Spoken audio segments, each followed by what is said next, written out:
Reduce, reuse, recycle. It's a slogan that's been around for years. News 10's asking the question, what should and shouldn't you be putting in your curbside recyclable bin? Yeah, and have enough space for all that waste. In tonight's special report, Talking Trash, News 10's Justin Matthews takes you into the Rogue Valley's landfill. Trucks dumping out what was picked up at the curb, dozers stirring up garbage.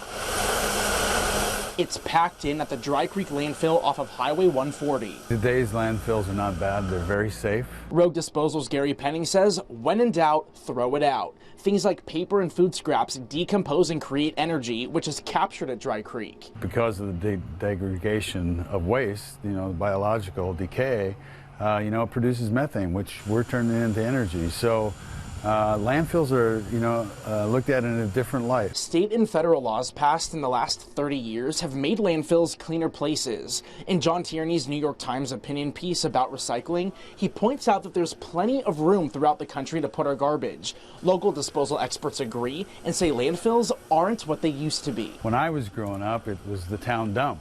Everybody went down there with their BB guns and dumped off their burned barrels, and we shot bottles and had a great time and entertained ourselves. That is not the case for a modern landfill. Landfills have cleaned up their act, but David Alloway from the Department of Environmental Quality says they can still be harmful to the environment. That's why he says if you're in doubt about what to recycle or throw away, you should do your homework and look up what you can put under the red lid. They still create pollution. They produce methane gas, which is a potent greenhouse gas.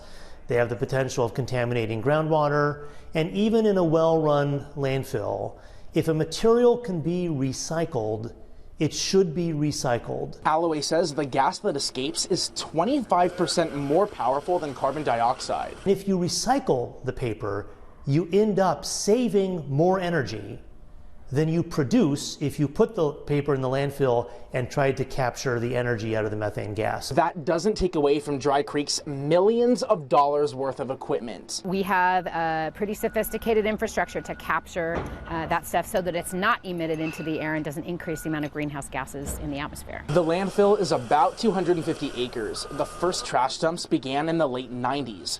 Alloway says Dry Creek is on the top tier in terms of environmental performance compared to landfills nationwide. Here in Oregon, we have about 30 landfills that accept mixed garbage from the public. These dots right here on the map represent where those landfills are. Of course, this map is not to scale. Alloway says we have about 100 years of landfill capacity left in the state. When they fill up, they can be managed for another 30 or so years. Covering your news, Justin Matthews, News 10. Rogue Disposal says that Dry Creek began being filled 16 years ago. It's only about 20% full right now.